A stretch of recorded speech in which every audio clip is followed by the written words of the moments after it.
current status and future prospects. So,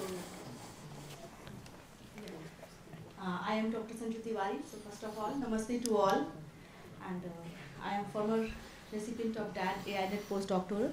I also have a lab, and as a CEO, I am founded this lab. As a professor, I am in BVCAM, New Delhi, India. So today, these are the content, the digital twin for India's future. I will cover these points: Indian construction and infrastructure, national infrastructure pipeline budgets, maturity level, investment opportunities, challenges, and initiatives in India, along with recommended strategies. So digital twins, as BIM is a foundation of the digital representation, and digital twin next step of it. And there are some definitions are given by the ISO and UK BIM task group.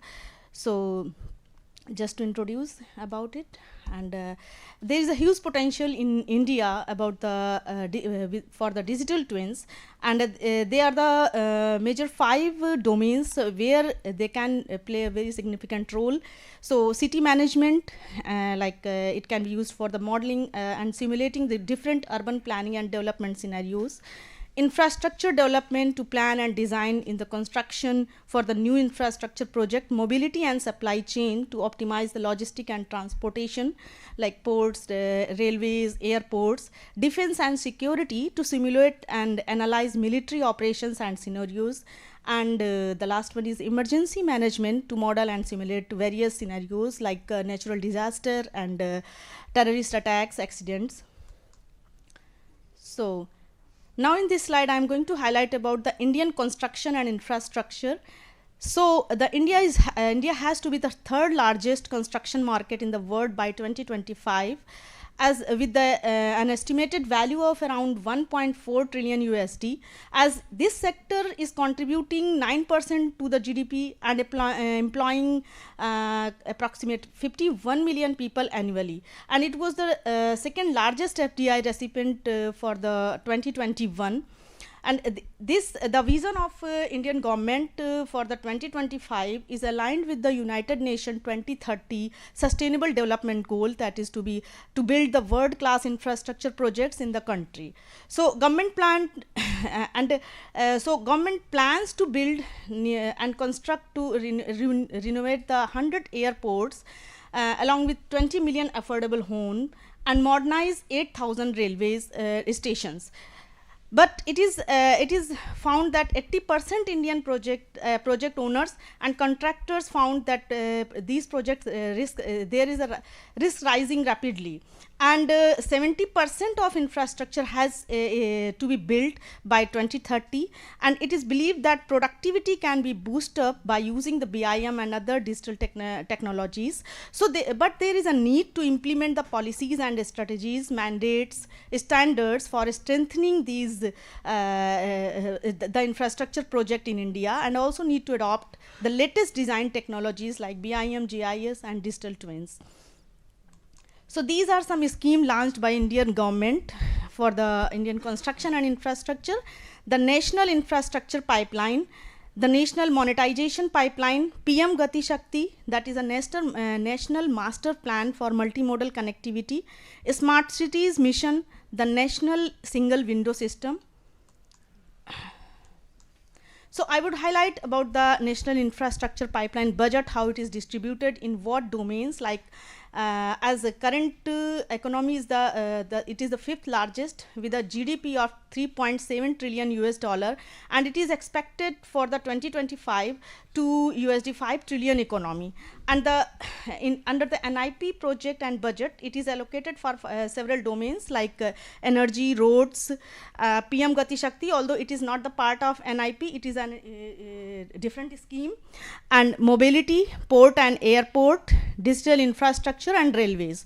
So the whole amount is distributed in 3 sectors: 39% for center, 39% for states, and 22% for private sector.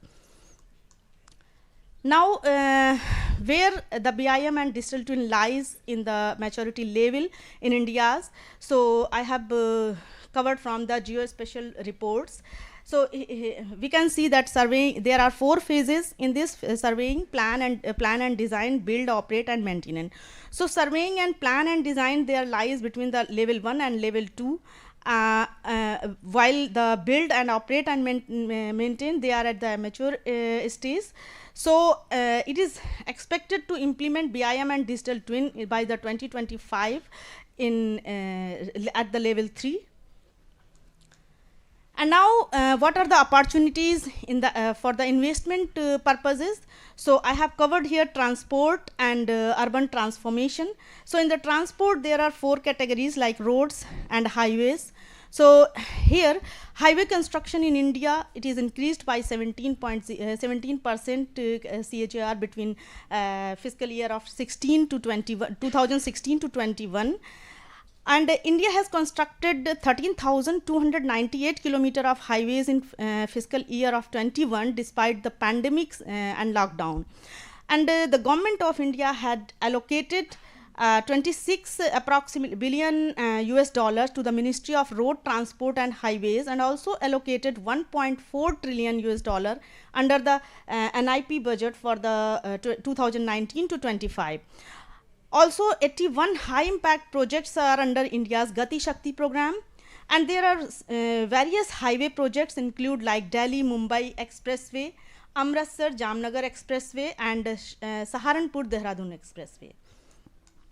So railway and metro, India has the 4th largest railway network with the 22,593 operating trains along with the freight and passenger, and daily passenger count is 24 million passengers. So along with the 203 million tons of the freight, and there is a there are lots of investment plans by 2032, that is $540 US billion. So in the civil aviation, it is India is the 3rd largest domestic aviation market in the world, and expected to become the 3rd largest air passenger market by 2024. So number of airplanes is expected to reach 1,100 planes by 2027, and 129 operational airport. It is also planning to increase by 190 to 200 by fiscal year of 2040. In the previous budget, it was 1.38 billion USD has been allocated to the Ministry of Civil Aviation. In the ports and water transport, India lies 16th largest maritime country in the world with a coastline of about 7,517 kilometers, and 90% of India's trading by volume and 70% by value is done through the maritime transport. There are 12 major and 205 notified minor and intermediate ports, and it is planned to develop 6 new mega ports under the National Perspective Plan of Sagarmala.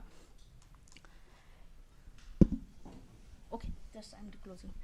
In the urban transformation and smart cities, the government of India has selected 100 cities with an outlay of 26.67 billion US dollars, and by 2030 it is expected to accommodate 40% of India's population and contribute 75% to the GDP.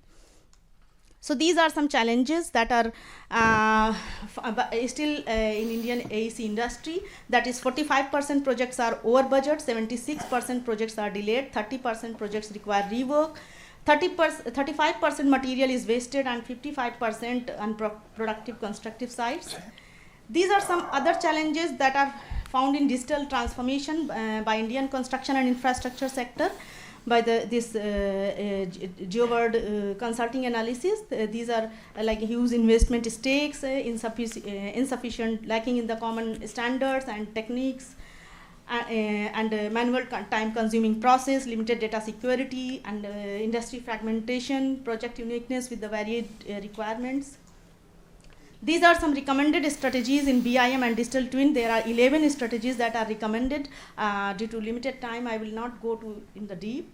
So these are some national initiative by the IBIMA, that India BIM Association, that is working in this area.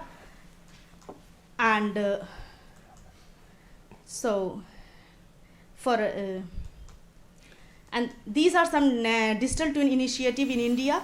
So Indian government has commissioned the Genesis International Corporation to create the 3D digital twin of Varanasi.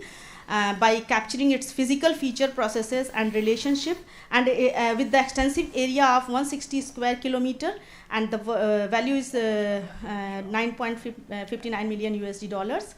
And other digital twins, Amravati, the capital of Andhra Pradesh, that is also built as a digital twin, and in fact it is the first entire city born with a digital twin. And some other digital twin like Ayodhya, have you have heard very soon last there was a big religious activity done. So, and Dharavi in Mumbai, Kochi and Kanpur also in the this plan, and Kerala also comes under the digital twins. TCS has also partnered with the Surat to develop the digital twin for mobility, water and waste management, and there is a project for Nagpur Metro. This is also in this initiative. These are some other projects that are initiated under the infrastructure projects and residential and commercial projects. So I would like to highlight, I'm not going in deep. This is Bureau of Indian Standard BIM guidelines. So, and these are the conclusion. I would conclude that the Indian construction and infrastructure sector does not have a BIM or a national digital twin mandate that is need to implement across the infrastructure project. Although there are several opportunities and benefits are recognized by using the BIM and digital twin in this area. India is in level 2 maturity stage of BIM and digital twin maturity, mostly dependent on CAD and GIS currently, needs to transition from BIM to digital twin for making the intelligent decisions. There are several benefits are widely available, and they are very successful in case of BIM's adoption in bridge, tunnel and airport projects. India's BIM and digital twin maturity is progressive in nature. So these are some references that I have referred to present this presentation. Thank you so much.